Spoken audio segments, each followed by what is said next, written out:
Hi guys, good morning. It's your Sir Kevin O, and I will be giving you a discussion on finance lease, direct financing, and sales type lease.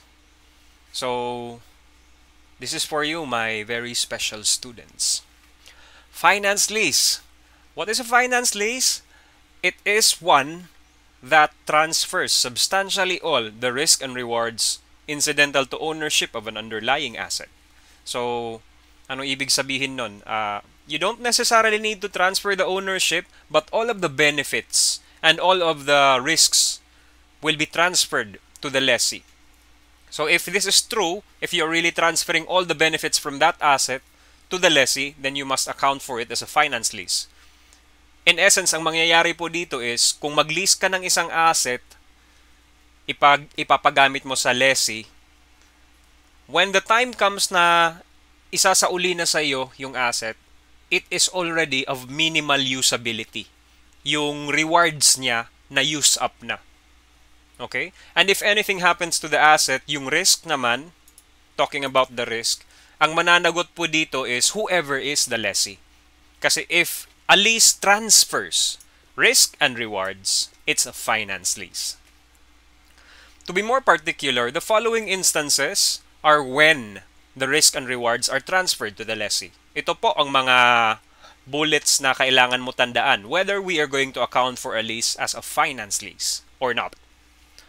Unang-una, if the lease terms provide for a transfer of ownership, then definitely finance lease to. If the lease offers for a purchase option to the lessee.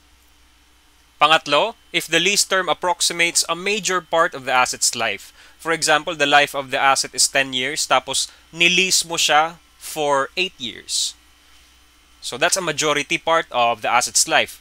Such that kung maisauli man sa owner yung leased item, konting benefits na lang ang matitira sa kanya or maybe wala na.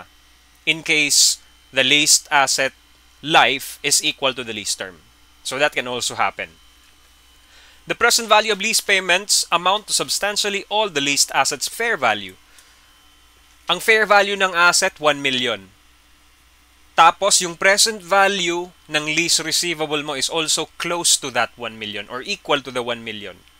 In that case, you should account for the lease as a finance lease. Okay, ito pa yung mga instances. And take note, you only need one of the four. So, a finance lease may be classified depending on the nature of the business of the lessor. Pwede siya i-account as direct financing or sales type lease. I would like to introduce first the sales type lease because it's the easier one to explain. Know that sales type lease is done by a dealer lessor. What's a dealer lessor? It's a business, it's an entity engaged in business wherein trabaho nila talaga or business nila talaga yung magbenta, yung mag-manufacture ng mga item na nililease nila. For example, yung RUSI, mag-lease sila ng vehicles. A real property company, mag-lease ng land, mag-lease ng building. So, those things, in essence, they will be accounted for as a sale with deferred payments. Sales type lease. Opo, mag-credit ka dito ng sales when you are accounting for a lease as sales type lease. On the other hand, direct financing lease is what I would like to call casual lease. Kasi si direct financing po, it is usually carried out by non-dealers. This means that the entity leasing is not actually engaged in sale or trade or leasing of such items. For example, ang isang company, meron silang office building na recently naging vacant. May space na recently naging vacant. But they don't want it to be like that kasi anything idle is income missed. So instead of leaving the building vacant, ni-rent out nila to tenants so that they can have some form of income. That sort of thing may be accounted for as a direct financing lease so long as it qualifies as a finance lease. Ano ulit? Meron lang tayo asset na hindi ginagamit, so nilease natin siya.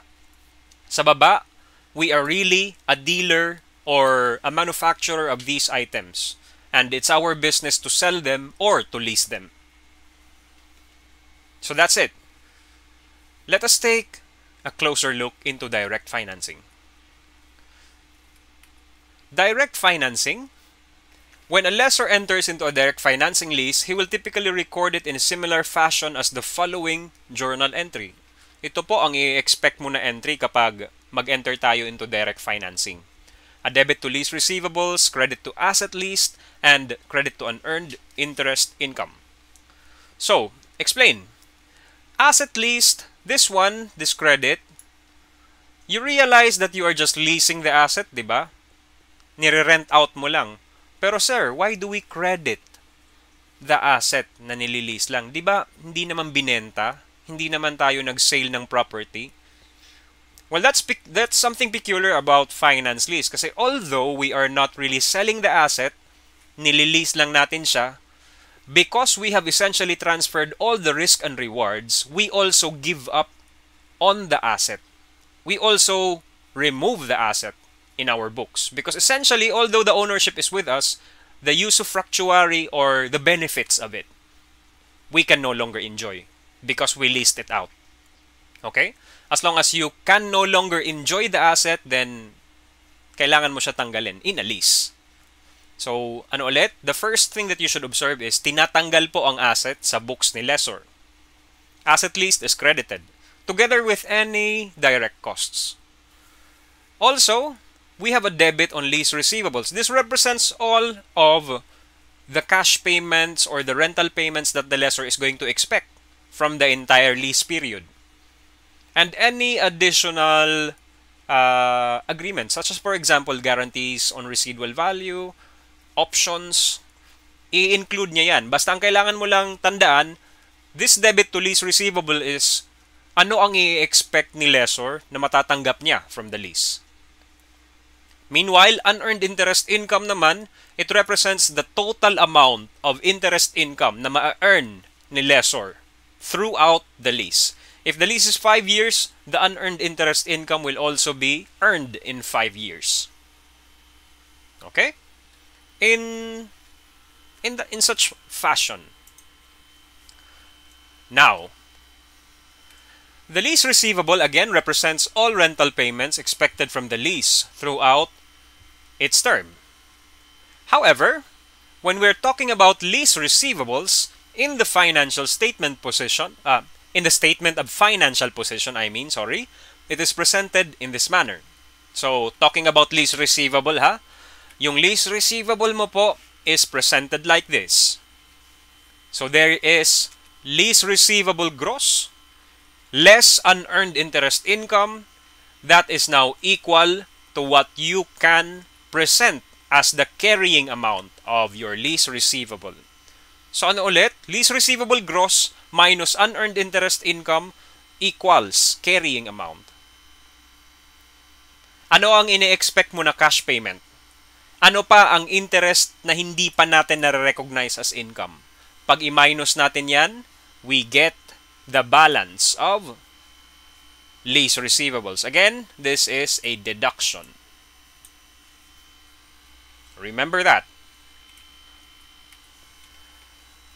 Well, lease receivable actually, guys, in order to understand it better, you need to have an anchor on 3 important terms. Kailangan mo to ma-plant talaga sa utak mo.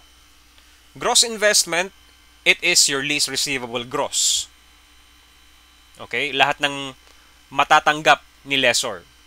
Kumbaga, sa basic accounting, this is what you can call value received. Gross rentals plus residual value. Net investment is your asset leased. It is equal to the cost of the asset leased plus initial direct cost. Or, if in case the first one is not given, you can use the second formula. Pero guys my piece of advice is, kung given ang first one in finance lease, gamitin mo yan. So that is net investment. Cost of leased asset plus initial direct cost, or the present value of rental payments and the present value of residual value. Here's something you can observe. Kapag hindi given ang cost of the leased asset in the problem, which is peculiar kasi dapat lessor being the owner of the asset, kailangan alam mo talaga ang cost, di ba? Pero just in case hindi siya given, kung hindi man siya given, ito ang formula na gagamitin mo. And might I say it really looks familiar? Yes, because the net investment may simply be interpreted as the present value of your gross investment.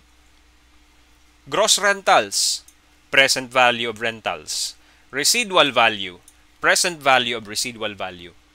So, if you are ever going to remember a relationship between gross and net investment, it is that your net investment is the present value of your gross investment. Supposedly. At the right effective rate. So, gross investment, net investment. Lastly, we have unearned interest income. Well, itong tatlong to, ito yung components ng entry na present ko sa inyo kanina. Lease receivable debit, credit asset leased, credit, unearned interest income. Pero here is something that you should also keep in mind. It is that interest income is simply the difference between gross investment and net investment. So ano ulit? Gross investment, net investment, unearned interest income. They are an equation. Gross minus net equals unearned interest income. Or you can also invert this. Gross minus unearned interest income is equal to your net investment. Your net investment, guys, your net investment, as a matter of conclusion, kung makikita mo to, ito yung presentation ng lease receivable in our financial statements. And we can perhaps conclude that your lease receivable gross is equal to your gross investment actually. Diba? And lease receivable, your gross investment minus net investment. Ano yon? Interest income yon, diba? So kung baliktarin ko po, ang gawin ko, gross investment minus interest, unearned interest income, ang makukuha po natin dyan is net investment. So in actuality, your net investment is equal to the carrying amount of the lease receivable. But that is at least at the inception of the lease. When the lease starts out, this is what you can expect. The net investment is equal to the initial carrying amount of your lease receivables. Okay? So, let's put all of this into application. Let's perhaps go into a problem.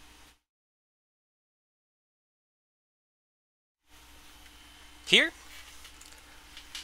So, discussing to you this problem right now. On January 1, 2020, sorry, there is a mistake here. This should be 2021. Sorry. Okay. January 1, 2021, Yanfei acquired an office building and immediately leased it to Zhongli. So, nag-acquire ng building, ni-lease kay Zhongli. The term is 5 years. Lease term. So, the building will be used by Zhongli for 5 years. It cost Yanfei, the building I mean, cost Yanfei 1,142,000. Ito po yung nagasto ni Yanfei in order to acquire that building. Also, the annual lease payments in the lease agreement is equal to 300,000 annual per year. So 300,000 babayaran niya ni Zhongli every year. The guaranteed residual value, they agreed on a guarantee on the residual value of the asset, 250,000. This effectively means that the asset or the building will effectively go back to Yanfei after 5 years. Kasi ginaranti yung residual value ni Zhongli.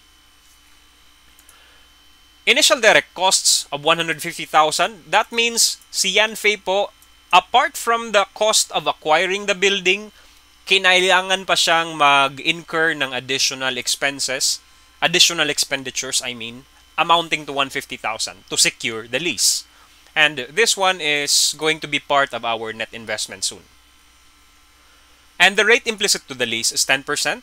The first lease payment is on December 31, 2021. Yanfei is not engaged in sale of real property or other business of similar nature. So, ang ibig lang sabihin neto, guys, is that this is going to be accounted for as a finance lease.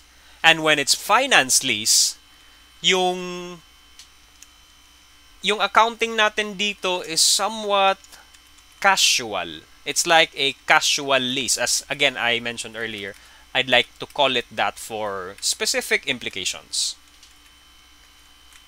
Okay? So, dito tayo ulit. Requirements ng problem is the amount of lease receivable to be presented on January 1, 2021, the interest income in 2021, and the lease receivable on December 31, 2021. Ito. Kanina, in-emphasize ko sa inyo that computation of lease receivables in your financial statement is actually presenting carrying amount. That is gross receivables minus your unearned interest income. Or, in other words, if we are going to take the beginning balance, this one I highlighted in yellow, kung kukunin mo yan, ang kailangan po hanapin is net investment. And in our PowerPoint presentation earlier, I presented to you how to compute net investment, and that is actually this one. Net investment. Ano ang kasama sa net investment? In order for you to understand the essence of net investment and gross investment, guys, in a finance lease, pwede mo isipin ulit na ganito. Si gross investment, that is the value received of the lessor. Si net investment, that is the value parted with. So ano-ano ang mga resources na nagamit ni lessor in this lease? That is what you can call the net investment. Ano-ano ang mga gasto? Una, there is the cost of the asset, which in our problem is equal to 1,142,465. Yan.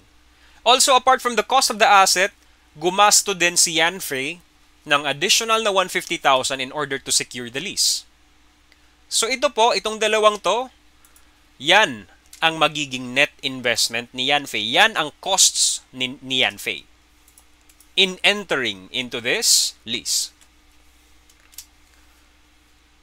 Sa madaling salita, ang total costs, that is your net investment.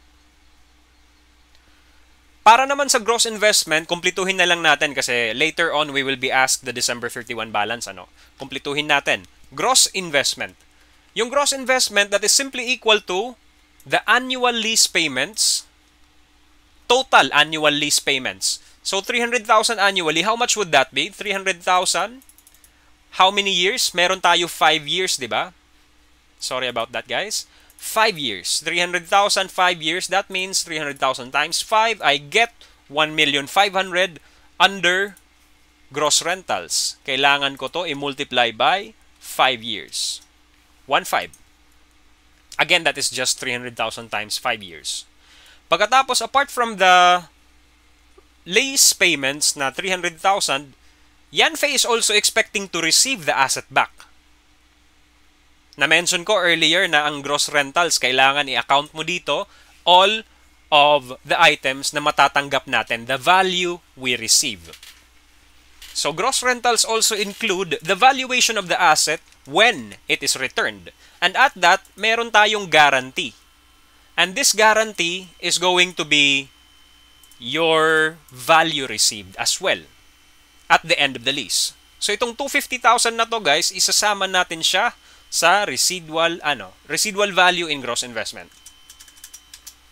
Dito. At that, meron tayong gross investment equal to 1,750. Ito po. So kung i-journal entry natin to, just like in the discussion earlier, the gross investment na 1,750 is your debit to lease receivables. Itong 1,292,465 naman, ang credit mo dyan is yung building, credit building, and then credit ka ng cash for initial direct cost. Kasi binayaran to, di ba? 150,000. Credit building, credit cash. And finally, whatever is the difference between gross investment and net investment becomes your unearned interest income, right? 457,535, that is your unearned interest income. And alam natin, as I discussed earlier, sorry, I'm not going to assume na alam nyo, pero siguro alam nyo na ito po ang presentation in the financial statement for lease receivables. And if we are going to take the balance of the lease receivable on January 1, okay, let me just put it up here. If we are looking for the January 1, 2021 balance again, then we will have to do it like this. Kunin ang balance ni lease receivable gross, i-deduct yung balance ng unearned interest income, makukuha mo si lease receivables carrying amount. Something like this. 1,750 gross investment. Ito po, 1,750 is your receivable on January 1, 2021. Most definitely. Kasi if I would go back to the problem, January 1, na-enter ang lease. And then the first payment is still going to be December 31. That means that nothing has been paid yet on January 1. So, going back here again, all of this is still receivable. Hindi pa nababayaran. Yan ang magiging gross investment mo. That is your debit to lease receivable. 1,750 minus the unearned interest income, well, it's still the inception of the lease, January 1, 2021. So effectively, your unearned interest income na 457,535 is yet untouched. That will also mean that if I deduct the gross investment with unearned interest income, I will arrive at the answer for lease receivable carrying amount on January 1, which is equal to 1,292,465. Or let me just clarify this one. Na-mention ko kanina, your lease receivable carrying amount on January 1 should be equal to your net investment. Yan po. In fact, if we are going to prepare the amortization table for this problem,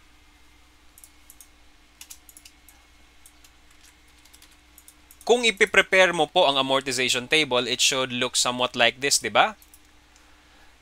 The 1,292,465 is the amount that should be posted in your beginning balance for the amortization table. Ito po ang magiging basehan mo in computing your interest income for the year. Okay? And when you amortize it all throughout, alam natin that by the end of the 5 years, which is going to be 2021, 2, 3, 4, 5, 2025, dapat yan ang mazizero natin. Okay? So in our solution guide, ano ulit? January 1, 2021. That is the answer for lease receivable. We have it at 1,292,465. Sorry if I'm not pronouncing the numbers properly. It's just more convenient that way. So let's go back to another requirement. Ngayon tinatanong sa atin what is the interest income. And your interest income is simplistically computed as carrying amount multiplied by implicit rate.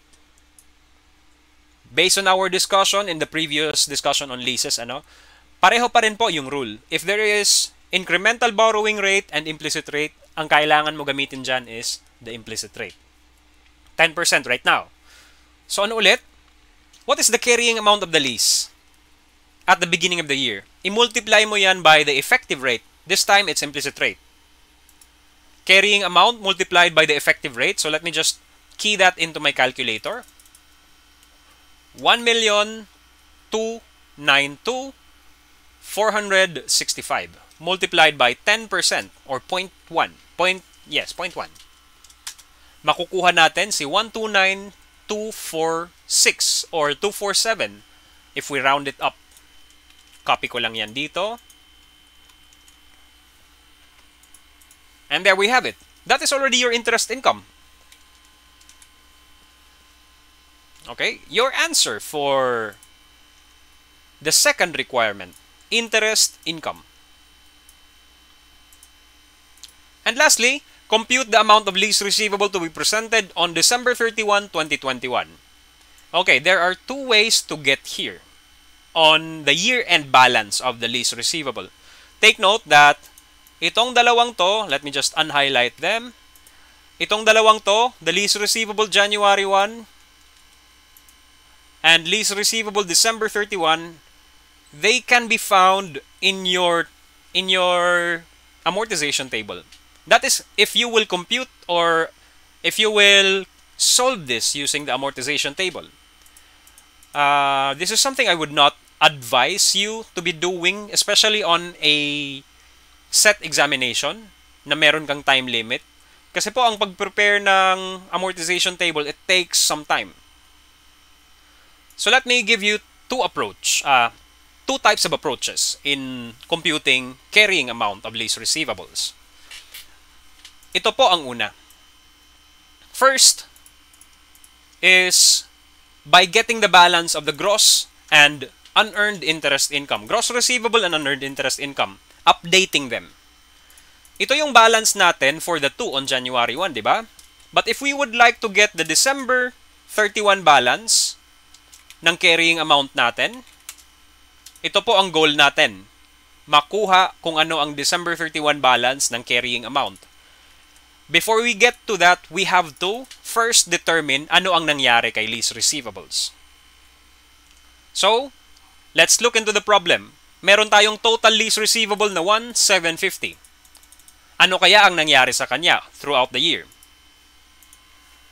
Well, at the end of the year, alam natin na Yanfei will be receiving from Zhongli a payment of 300,000 kasi yan po ang agreement nila. The first payment is going to be on December 31, 2021.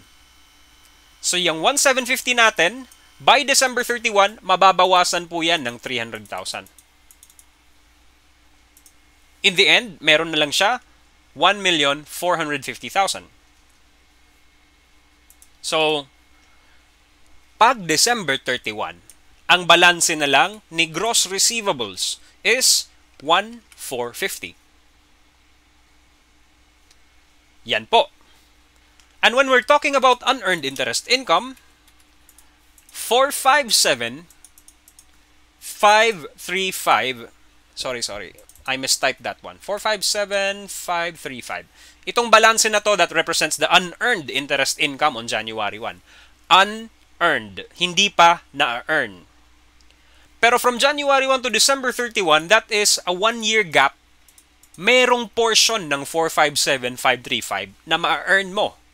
And that is representative of the interest income na na-compute natin kanina, which is 129,247. So let me just transfer that over here. Let me create another row for interest income.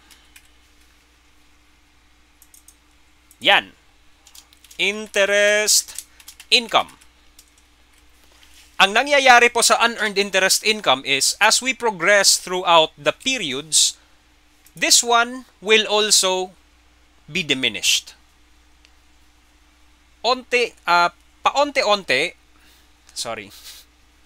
Little by little, babawasan natin ang unearned interest income until such time na when the lease ends, magiging zero ang unearned interest income. Magiging zero si lease receivable. Once we receive all of the 300,000 and finally we receive the asset na 250,000 in its residual value. Okay, masi-zero out natin both the gross and the unearned interest income. Pero in the meantime, 1 year after the inception of the lease, ito po ang balanse ni unearned and ni lease receivable. First, we have the unearned interest income of 457,535. That will be partially earned, and the portion earned is 129,247. In the end, meron ka na lang 328,289 when you end the year. Ibig sabihin po neto is that when we compute or present our lease receivable on our financial statements, ito po ang resulting value. Sorry about the number formats. I did not prepare this properly. But perhaps you can just make a small adjustment to it. 1,121,712. That's the first approach. You can get the carrying amount of the lease receivable by determining magkano ang gross, magkano yung unearned. Kailangan mo lang tandaan that in every year, pag may payment, that is a deduction from your gross receivables. Also in every year, pag may interest income, which is always going to happen, pag may interest income, you are going to deduct that from your unearned interest income. Thereby, allowing us to arrive at the answer for the last requirement, lease receivable December 31, 1,121,712 pesos. Yan. That's the first method, and that's what I would like to call the long method. But let me share to you something that I've already mentioned before, but it was not yet captured in any form of video whatsoever. So dito, the adept way of doing this is by simply using your calculator only.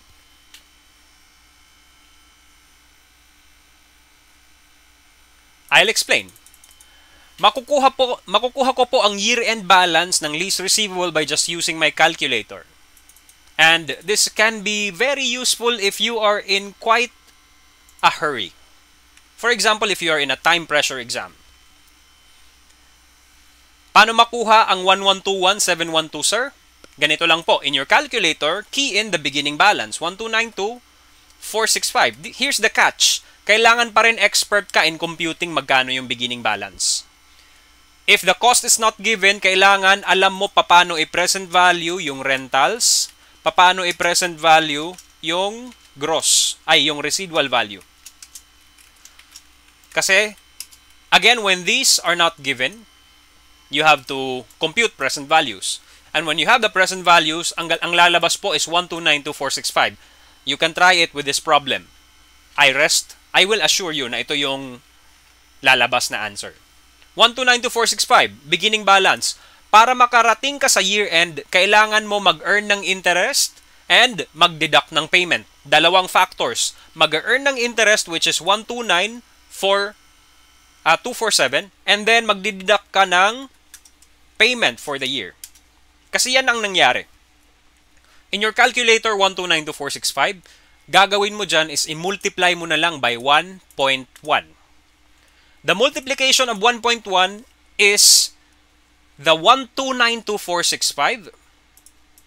Ito siya, mag-a-add ka ng 10%.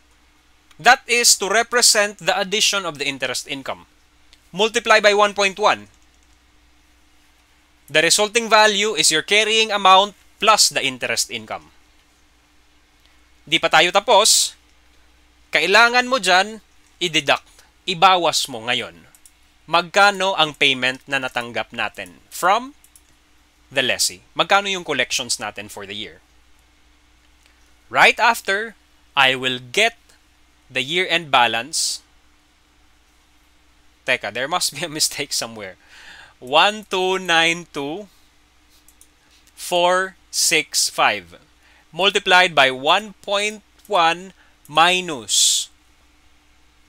350,000 nga ba? Okay. Sorry. It's only 300,000. Yan kasi. Ang daming inatupag ni sir. Okay. Minus ka ng 300,000. Nagpanik ako ng konti. Makukuha mo yung sagot. Sorry about that blunder. Again, uulitin ko for the very last time. Beginning balance, 1,292,465. In order to get the year-end balance, i-multiply mo yan by 1.1 to add the interest income. Ang figure na nakikita mo ngayon is the beginning balance plus interest income. Minus the annual payment, which is 300,000. There and then, you will get the balance 1,121,711.5.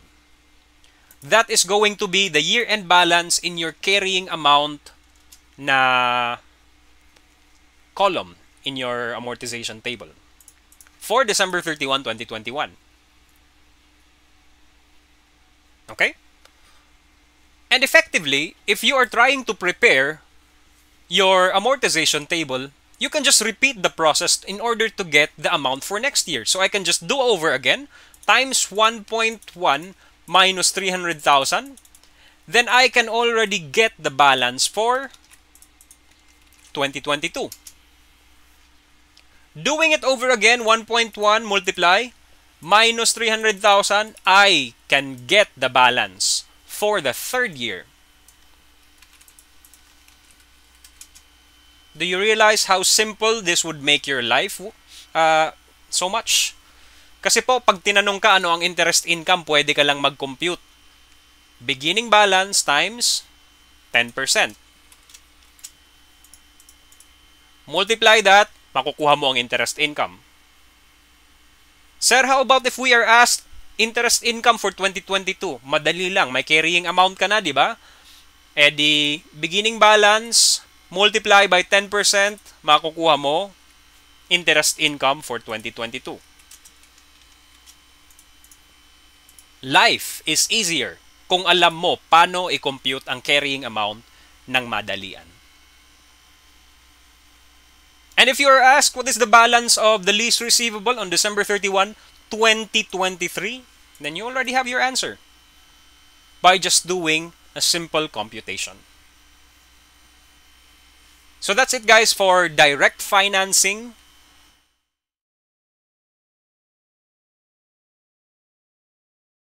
Another classification of a finance lease is sales type lease. And it depends on whether the nature of the business and the intention of the lessor is going to be for the lease. Makaka-classify tayo, maaari, ng sales type lease. Sales type lease, although in its form the transaction is a lease, on paper, ang title po, lease, contract. In its essence, however, a sales type lease is accounted for as a sales transaction. In its accounting, ano talaga siya? Sale. Okay? It's a sale with deferred payments. Apart from interest earned from deferred payments, alam na natin in the previous discussion, there is unearned interest income, tapos ma-earn natin to periodically. Merong interest earned. Apart from that, however, the lessor will also include a dealer's markup or gross profit as part of the net investment. If we could recall from the previous discussion, the net investment in a direct financing lease, the net investment is simply equal to the cost of the asset, di ba? Kasi kung ano yung in-invest mo, yun yung cost mo. Does that make sense? Your net investment is the value that you parted with. It's your cost. Pero that is for direct financing. When we are talking about sales type lease, your net investment also includes a gross profit. So, nilalagyan ni lessor ng konting markup yung net investment niya. Because this is a sales type lease and we are selling not at cost. Kasi nagbi-business tayo ng buy and sell or manufacture and then selling these types of assets. Because when you do sales type lease, this is actually by a dealer lessor, a manufacturer, or a real property broker. Hindi. Real property developer yung nagbebenta or nagli-lease. Well, you get the gist of the idea. Pero, sales type lease. When a lessor enters into a sales type lease, he will typically record it in similar fashion as the following journal entries. Una, there will be an entry for debiting lease receivables, crediting sales, and credit unearned interest income. Yes, in this lease transaction, merong credit sa sales. And this is the key difference of a sales type lease from a direct financing lease. In that, magkikredit ka talaga ng sales. Recall, in direct financing, ang credit mo dito dapat ay kung ano ang asset na ni-lease. It should be a credit to land, it should be a credit to machinery, it should be a credit to building, or any other PPE item na naging subject ng isang lease. Pero for sales type lease, no, you credit sales. Okay? And if I would inquire once more from previous discussions, you have discovered that the debit to lease receivable is actually equal to your gross investment. And that is still the same for sales type lease. Your unearned interest income is still computed in the same manner. That is gross investment minus net investment. But what is different with sales type lease is that when you are computing net investment, you are actually computing the inputs for what amount of sales will be recorded. Pero it's still a matter of question mark if the sales is really equal to net investment. We'll get to that kasi meron pong rule on the sales. Pero most of the time, the sales is equal to the net investment. Most of the time. Again, I will get to that soon. Another entry that you will have to make in a sales type lease if you are following perpetual inventory is of course a debit to cost of sales and a credit to inventory. Take note, in sales type lease, si lessor po, he is a dealer of the item na nililease niya. And at that, if this was a machinery, a piece of machinery, that machinery counts as the dealer's inventory. And whatever is the cost of that inventory, kailangan siya i-credit with a debit to cost of sales. So yun po, one popular question on sales type lease is what is cost of sales? And that is where the problem comes into how do we compute for sales and cost of sales in a in a sales type lease. Sorry if I frequently referring to direct financing lease. Okay? Sales type lease, ito yung mga entries na may expect mo. Ang kailangan mo lang alamin pa from this is magkano yung sales, magkano yung cost of sales. Magkano yung lease receivable. Magkano yung lease receivable is not really a matter of something new for you, kasi na-discuss na natin to, pero again, I will reiterate. Sales type lease has for the following the relevant computations. Gross investment, it is the debit to lease receivables. That would be equal to gross rentals plus residual value or purchase option, all at face value. Face value. Net investment, this is now something that may be equal to your sales, the credit to sales, which is the present value of the rental payments plus present value of GRV or present value of option. Sa madaling salita, whatever is the gross investment, i-express mo as present value, makukuha mo ang net investment. Okay? And one more thing, your unearned interest income, of course, is the same thing. Gross investment minus net investment. Now, if you are presenting lease receivable in your financial statements, lease receivable, at the inception of the lease, your lease receivable will be equal to whatever is the credit to sales. The carrying amount of lease receivable will be equal to your credit to sales. Kasi in the presentation, in your financial position, ang lease receivable po is somewhat the same as the presentation that I gave you in direct financing. That is gross lease receivables minus unearned interest income. Ano yon? Ito siya, gross investment minus unearned interest income is equal to lease receivables carrying amount. So, i-transpose mo lang ang formula ng unearned interest income. Kunin mo si net investment. Kasi po, kung ano ang net investment, that is the balance of your lease receivable at the beginning of the lease. At the inception of the lease. Okay? So, pag tinanong lease receivable January 1, year 1, net investment hanapin mo. Next. Sales type lease ulit.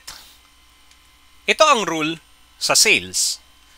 Your credit to sales will be whichever is lower of your net investment and the fair value of the asset leased.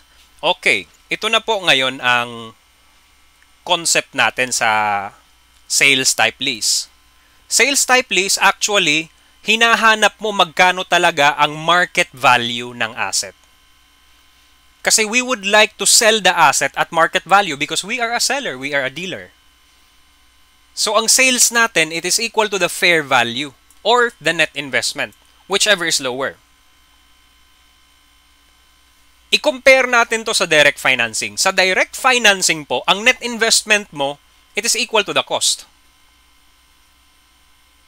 You get this? Net investment, direct financing is the cost only.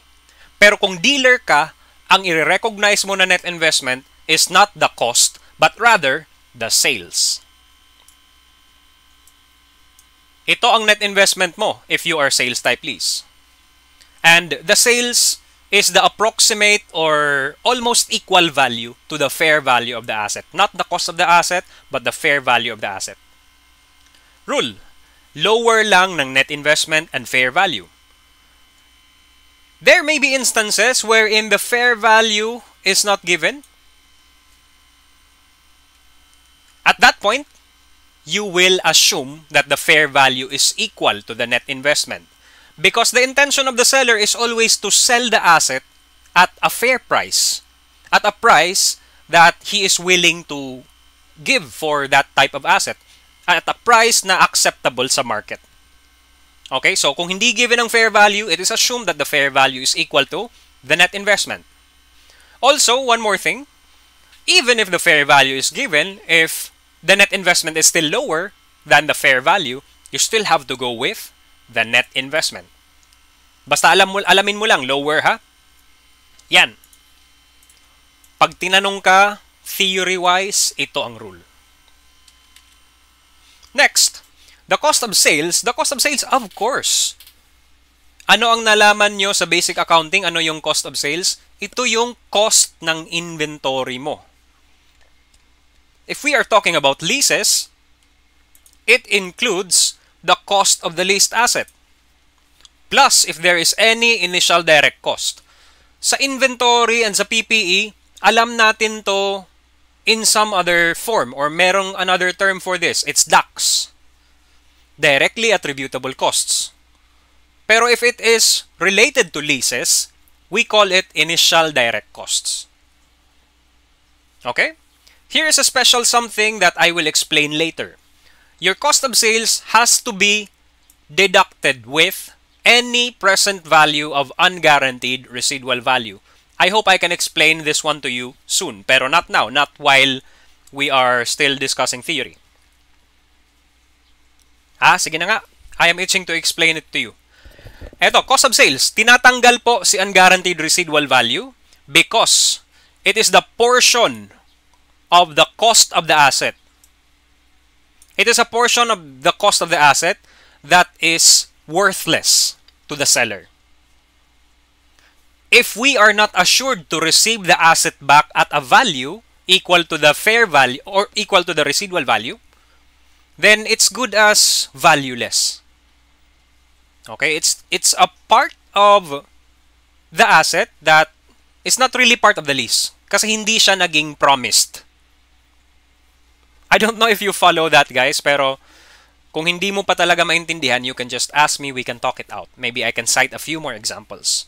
Pero remember this right now, if the present value of unguaranteed residual value, if there is an unguaranteed residual value, you have to deduct that from the cost of sales.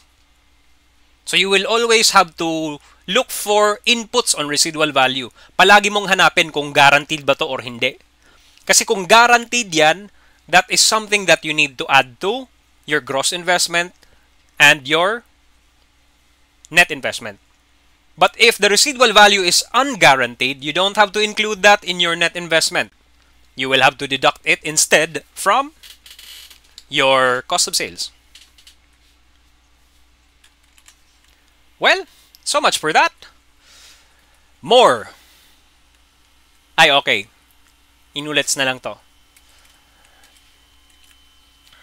Let us now go into problem solving.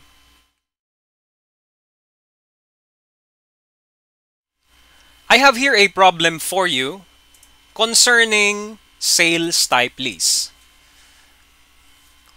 So ito po, Amber acquired a piece of machinery, 800,000 yung pagkabili niya.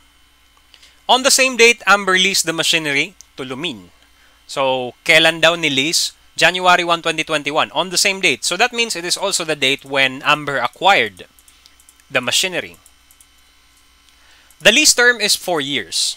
So, Lumin, you will be able to use the machinery for 4 years. And annual lease payment constitutes 350,000 per year.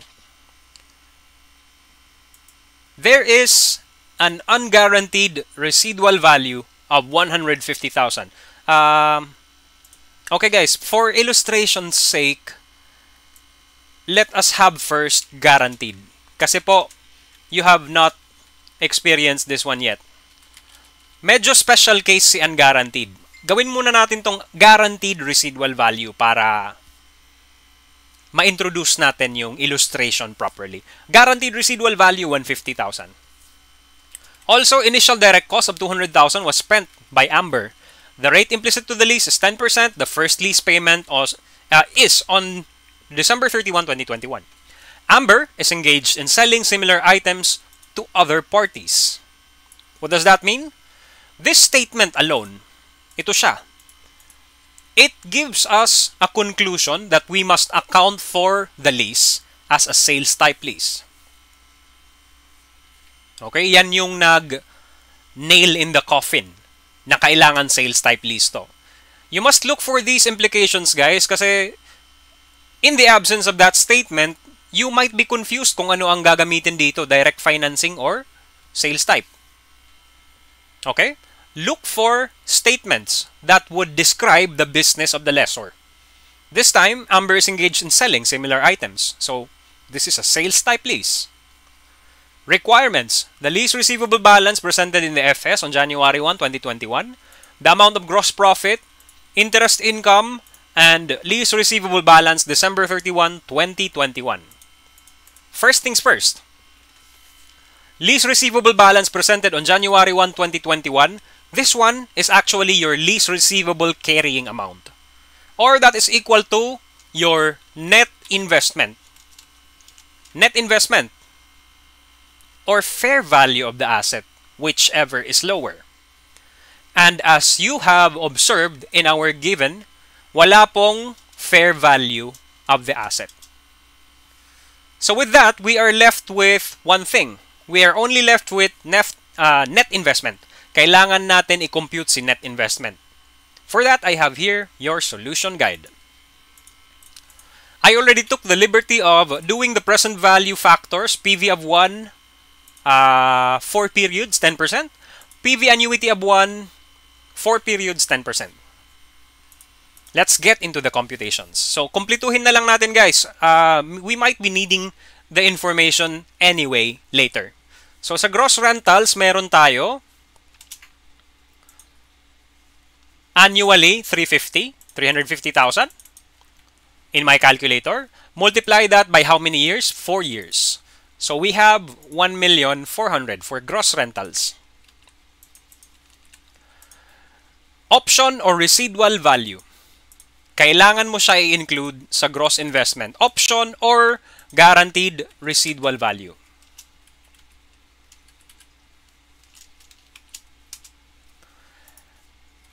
Both the gross rentals and the option or residual value, they must both be at face value. This time, our guaranteed residual value is 150,000. So that adds up to a total of 1,550,000 for gross investment. When we are computing the net investment, however, kailangan natin kunin ano ang present value ng gross investment mo. This, guys, can be applied even to direct financing leases. Okay, pero there is something that you should remember always for sales type lease. Sales type lease net investment is not equal to the cost of the asset. Okay? The sales type lease net investment computation, it is not equal to the cost. Rather, it is equal to the sales of the asset. The fair value of the asset. equal natin 1 million, ay hindi. Ang PV of rentals is equal to 350 annually, di ba? Multiply natin siya by the annuity of 4 periods, 3.1699. You can try to verify that if the PV factor is correct, pero I assure you, I'm pretty sure I did the right math. And the option is simply a multiplication of, sorry, this is not the option, this is GRV. GRV is 150 multiplied by the PV factor for 1. That should allow us to arrive at a net investment equal to 1,211,915, which is your answer for this first requirement that we have here. 1,211,915. The next requirement is gross profit. But before I arrive at that, guys, kumpletuhin muna natin yung tatlong pinaka-importanting computation. Gross investment minus net investment is equal to unearned interest income. Itong tatlong to. If you are a rookie in computing leases, I suggest i-master mo muna ano yung components ni gross investment, ano yung components ni net investment, ano ang components ni unearned interest income. But let's now go into what is the gross profit of the lease. Gross profit. Anong components ni gross profit? That is sales minus cost of sales. Ito po si gross profit. Sales minus cost of sales. And before we can arrive at that, we need to determine magkano si cost of sales. Okay? So, doing that right now, cost of the asset, magkano ang bili ni Amber sa asset niya? It's 800,000. Is there any initial direct cost? Meron ba siyang additional na gasto in order to perfect the lease? In order to perfect the lease contract, I mean? Meron po, 200,000. Yun. Is there any unguaranteed residual value? Because if there is, that is a deduction. But as we have observed in our example here, the assumption is guaranteed residual value. I'm sorry I had to edit that real quick kasi it would be improper for illustrative purposes kung uunahin ko si unguaranteed. Guaranteed muna para status quo. So, yun. Anyway, most of the time, it's guaranteed residual value ang binibigay. Yan po. The cost of the asset plus initial direct cost minus unguaranteed residual value. For our problem here, we have 1 million total. Cost of sales. And we can now go into computing your gross profit. Sales, ano ulit yung rule? The sale figure is equal to fair value of the asset or net investment, whichever is lower. Pero hindi nabigay si fair value, we are left with the net investment, which is equal to 1,211,915. Then we have the cost of sales, as we have just computed a moment ago, 1 million. That brings us 1,211,915 minus 1 million. Gross profit of 211,915. Going back, 211,915 is your answer for gross profit. Easy peasy. Now, tinatanong ka magkano ang net, magkano ang interest income? Okay, interest income. So far what we have the gross profit, gross investment, sorry. We have net investment, we have unearned interest income, we have cost of sales, we have gross profit. Pag interest income ang tinatanong, you will have siguro the best method you can surely compute interest income is, of course, kung meron kang amortization table na prepared. Pero then again, guys, you don't really need to make the amortization table. Kailangan lang alam mo ano ang beginning balance in that amortization table. And you are already looking at it right now. In your amortization table for the lease receivable, ito po ang present value na gagamitin mo for all of your lease receivables at the inception of the lease. So yan ang magiging initial carrying amount natin for the lease receivable, 1,211,915. And from that, we can already compute interest income for the year.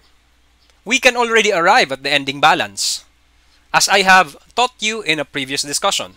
But we will execute it right now. For interest income, you simply have to multiply the beginning balance of the lease receivable with the effective rate of 10%, which is, for our problem here, 121,192. So, yun na po ang sagot. Again, you don't have to make the format. I just presented the solution to you this manner so that you can relate. Pero kung meron ka ng solution guide na ganito, tapos alam mo ito yung beginning balance ng ng lease receivable mo, i-multiply mo na lang by 10%. Makukuha mo ang interest income. You can keep a mental note of it or you can write it down somewhere so that kung tanungin ka, year-end balance, pwede mo siya later magamit. So sa sales type, please, example natin, requirement number 3 is interest income. We have already computed it to be this one. 121,192. Again, another glance at that. That's 10% of the carrying amount.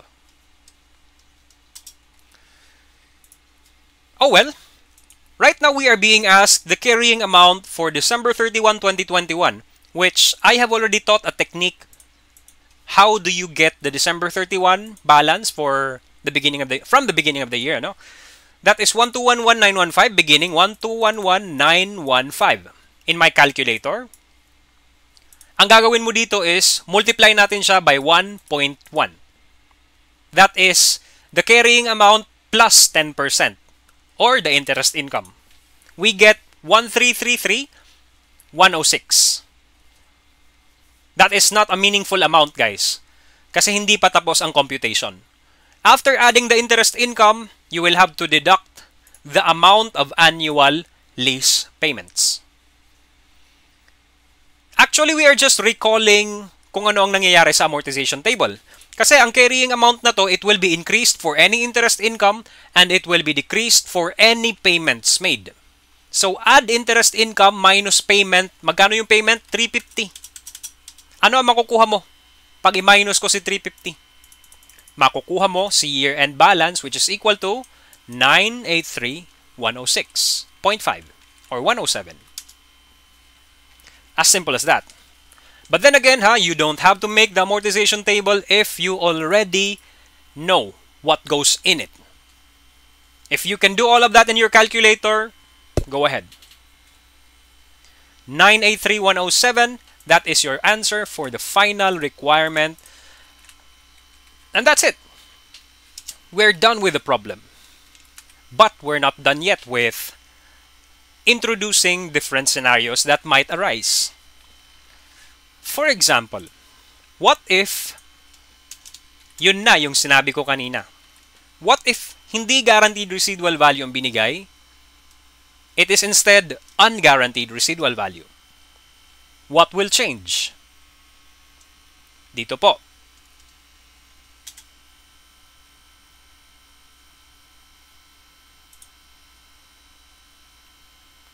Okay guys, sorry, I'm having a little bit of trouble with this. My recording, I mean. Okay, sorry about that guys. I had a little bit of a technical problem. But I can continue now. Asan na tayo? Okay, I was talking about what if the residual value is unguaranteed? What will change? Okay? If the residual value is unguaranteed, you will have to deduct any unguaranteed residual value from your cost of sales. Like this.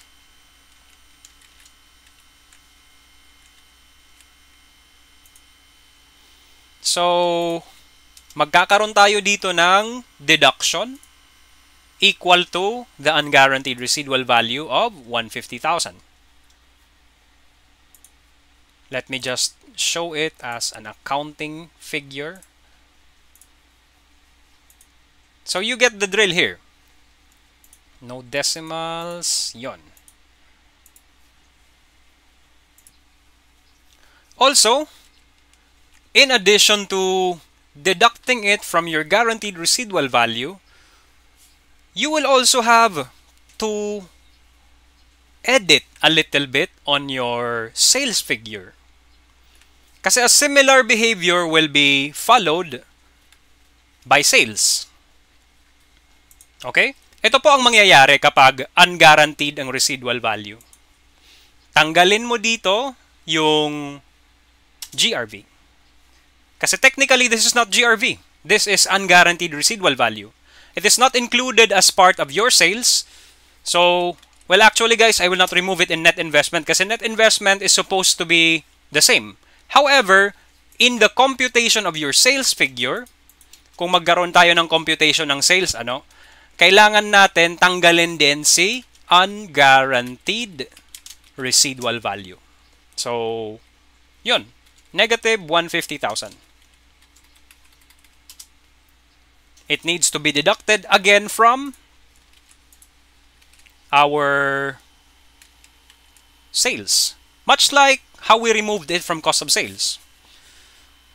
However, ito na yung magiging sales natin, di ba? 1211 minus 150,000. Ang sales figure natin magiging 1061 na. Ang cost of sales natin magiging 850 na. Pero, observe this. This is net investment. Yan po. Observe this. Your gross profit is 361,915. In our solution earlier, hindi. Your gross profit is not 361,915. Guaranteed or unguaranteed ha, ito ang mangyayari. Ang sales natin sa unguaranteed, 1061,915. Ang cost of sales natin is 850. Remember earlier our answer from with gross profit, this is what we had for guaranteed scenario. In unguaranteed scenario, our answer is actually still the same for gross profit. So 211,915 is still the same answer we get when we are solving for the problem in an unguaranteed scenario. Ito na po ang unguaranteed scenario. The answer is the same. Although we have different sales and cost of sales figure, your gross profit remains the same. Ano ang naiba? Magkaiba ang sales, magkaiba ang cost of sales. Okay?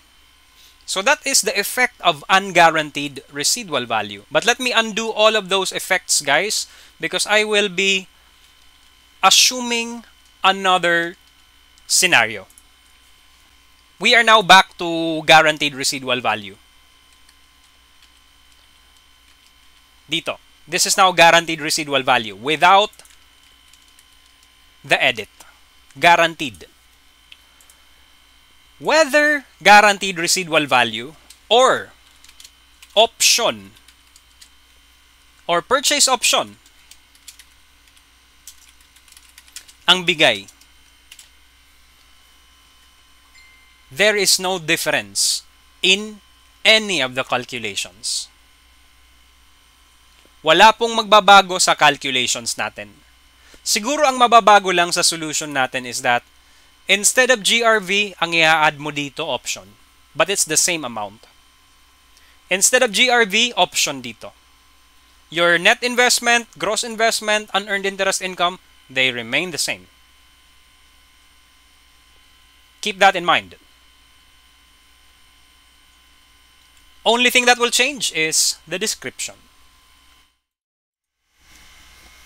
So guys, here we are back in our handout.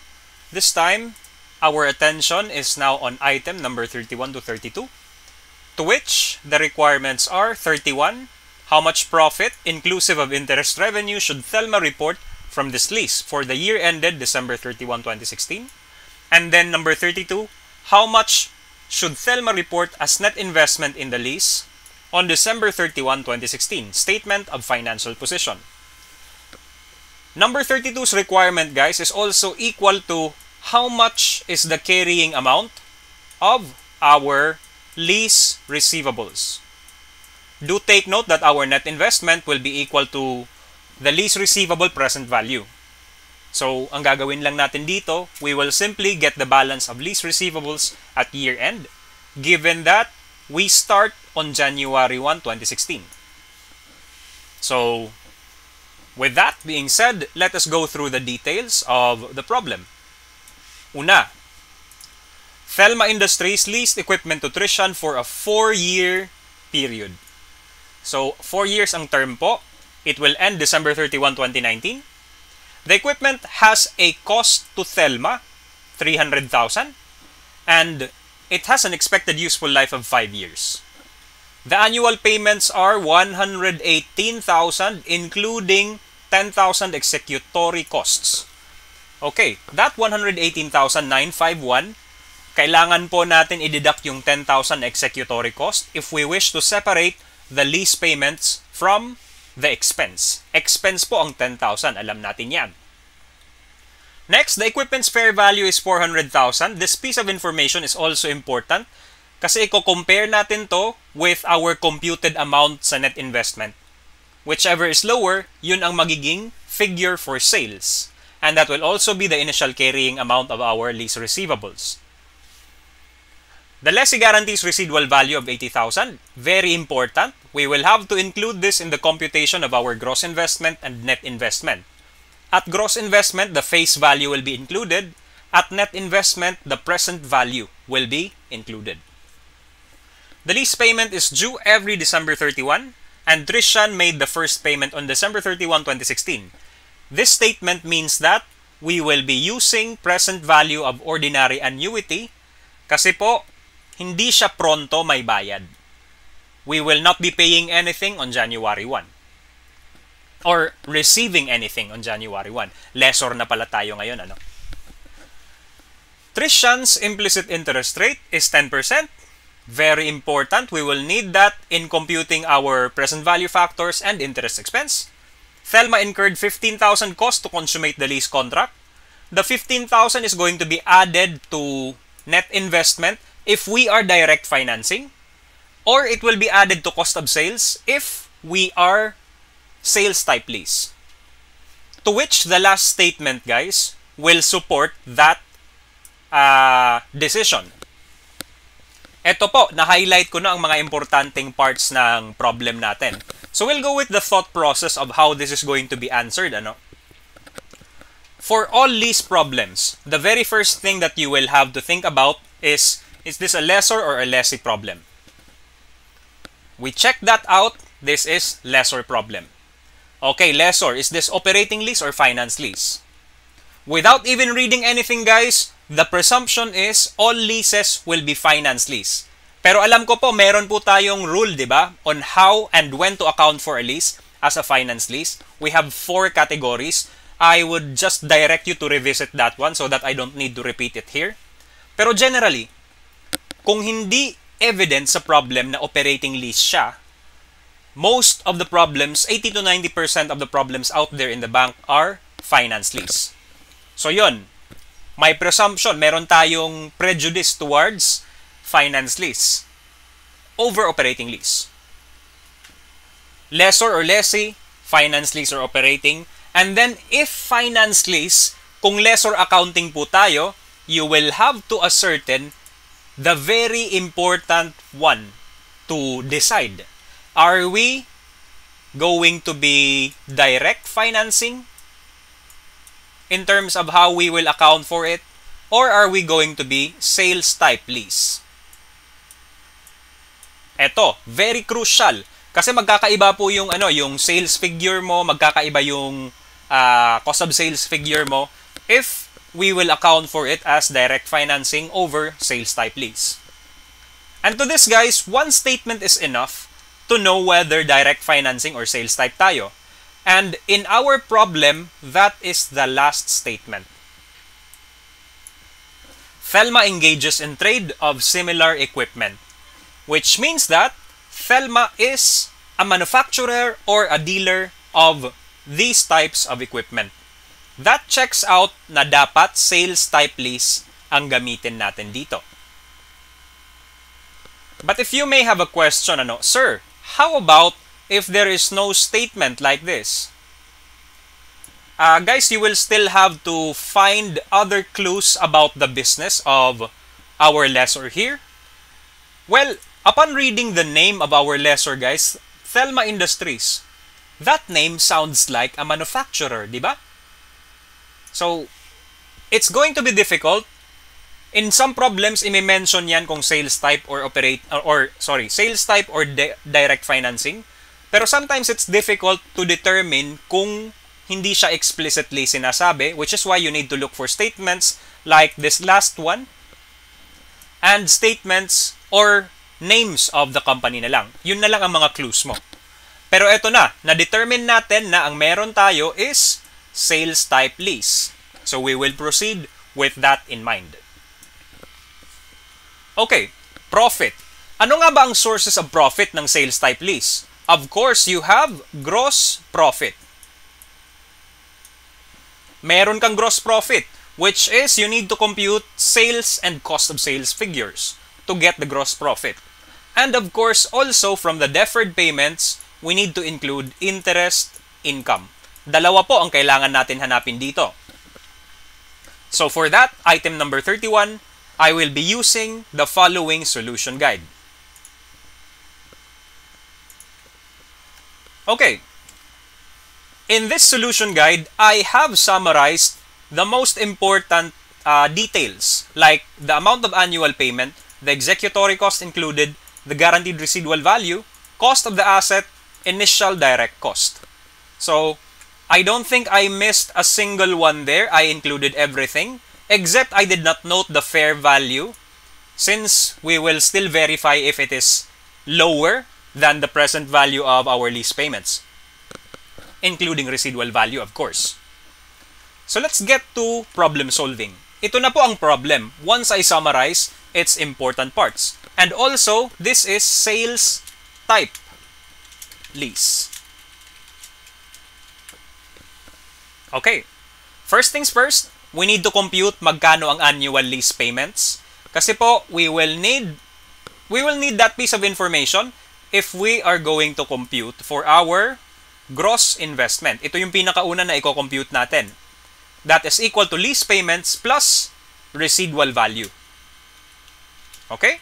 GRV. Now, we have the lease payments. I already pre-computed it because all we need to do really with this one is deduct the executory costs from it, diba? 118 minus 10,000. I simply get the face value of our annual lease payments, 108,951. That is also the one we are going to use for our gross investment computation. Now our guaranteed residual value is already given up there, so we'll just have to put it in here. Gross investment and as well down here for my present value later. Di ko na in-explain sa inyo guys kung paano i-compute ang present value because I have a presumption in me that tells me I don't need to teach you that one anymore. There is another discussion that is more appropriate to teach you, where it is more appropriate to teach you this. I simply have them given, but if you would like to verify guys, try to compute 4 years 10%, PV of 1, PV annuity of 1, and PV annuity due. For that, we will not be using the last one because we figured this is actually PV of ordinary annuity.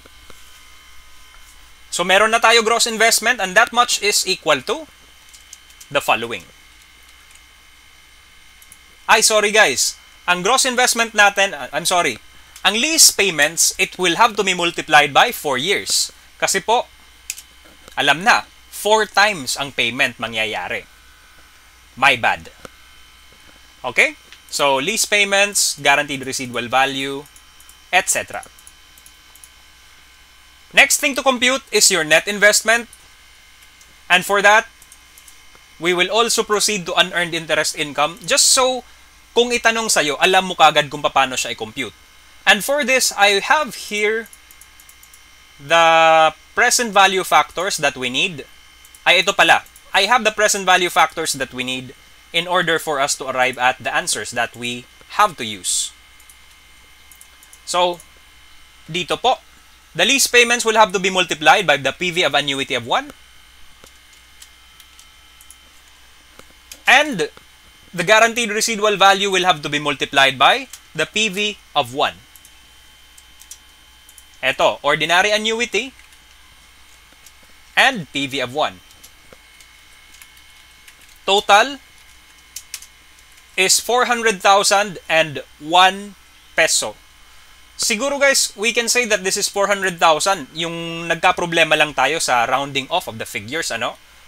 PV of the lease payments is equal to this one. PV of the guaranteed residual value is equal to 54,641. All in all, yun na, it's the same thing. Gross investment minus net investment is also your unearned interest income. Well guys, actually, in these computations, I did not yet objectively try to compute your profit, which is the ones being required in the problem, diba? Profit. Pero, here's a lesson that I would like you to take. Pag nagsosolve ka neto guys, if you want to be sure of your answer, if you have the time, kung gusto mo maging sure sa answer mo, it is safest to first compute net investment and gross investment. Kasi your net investment, it will be your sales figure. Also, that converts to being the carrying amount of the lease receivables. Your gross investment, this is the face value of the lease receivables. So, there is some benefit to computing them if you would like to verify. Okay? Now it's time. Let's compare the net investment computation if it is equal, less than, or greater than the fair value of the asset. Kasi ang pipiliin natin, whichever is lower between this one and the ones we computed earlier. Pero guys, I can see from our computation that they are equal. Opo, lamang tayo ng isang piso dito, pero that's just down to rounding off of the peso figures. Okay? So, to proceed, let us now objectively try to answer profit. Ano nga ba ang kasama sa profit? Well, telling you honestly right now, this is already my sales figure. I already have a figure for sales, and that much is usable in terms of finding out what profit is. But before I do that, I need to find out magkano ang cost of sales natin. And for that purpose, we need to find the cost of the asset, which is given in the problem already. It's 300,000. That much I already included in my summary up here. That is equal to this one, 300,000. Pagkatapos initial direct cost na mention din sa problem na meron po 15,000. So in our solution guide, we will have to input the 15,000 up here as part of our cost of sales. Summing it all up, I get 315,000. So my gross profit, when I try to compute it right now, will be equal to the sales figure na net investment minus the the cost of sales. That's equal to 85,000. Okay, gross profit yan. Pero di pa tayo tapos. Di pa natin kaya sagutan yung number 31 natin. We will still need to compute thoroughly kung ano ba talaga ang total profit natin. For that, let me reiterate doing this one. Sales is equal to 400,000. Cost of sales is equal to 315,000. And then our gross profit is simply equal to this one minus cost of sales. And lastly, interest income. Paano i-compute ang interest income? Well, you take the carrying amount of lease receivables as of January 1, and then you will have to multiply that one with our effective rate, which is 10%. And if I would convert this one, the carrying amount of our lease receivables is actually equal to your sales figure. That is 400,000. I will just round it down, guys, to 400,000 para maging consistent yung sagot natin. Maybe I can just also do that here. 400,000. Again, I will ignore the 1 peso because it's just the rounding off of the present value factors. That would mean that I have interest income equal to 40,000. And when I add up the profit that I have from the sale and the profit that I have from interest, eto po ang meron ako in terms of profit from the lease. 125,000.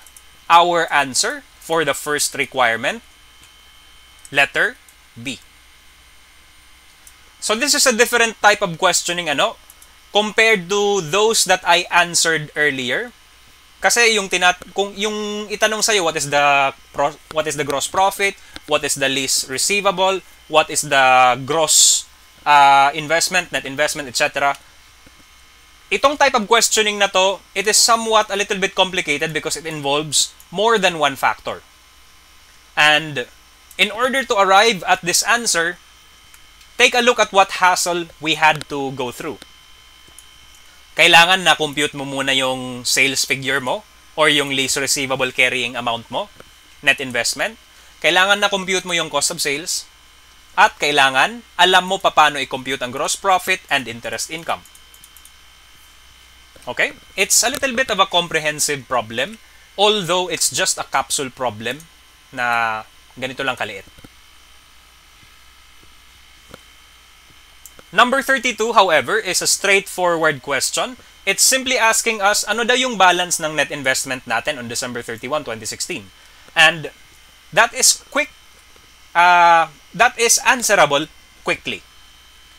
Ang kailangan lang po natin dito is the following. The net investment on January 1, 2016, which is equal to the sales figure on January 1, 2016. Add natin si interest income. At i-deduct natin ngayon ang lease payments. Annual lease payments, which is equivalent or equal to what I did hide earlier. Hinide ko. Annual lease payment, 108. I-equals ko lang yan dito. Pero dapat naka-negative tayo kasi this one is a deduction. Ito po. Net investment or lease receivable carrying amount on December 31, 2016 is simply equal to beginning balance plus the interest income minus lease payments. 548,951, your answer for net investment December 31, it is equal to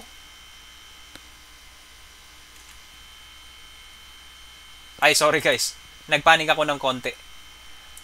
Mali ang operation ko, sorry. Joke lang. Ito po ang sagot. Yan, nagkamali lang ako sa math. 331049. Ano ba naman yan, sir? Huling hirit na nga, nagkakamali pa. Yan, letter D. Our answer for number 32.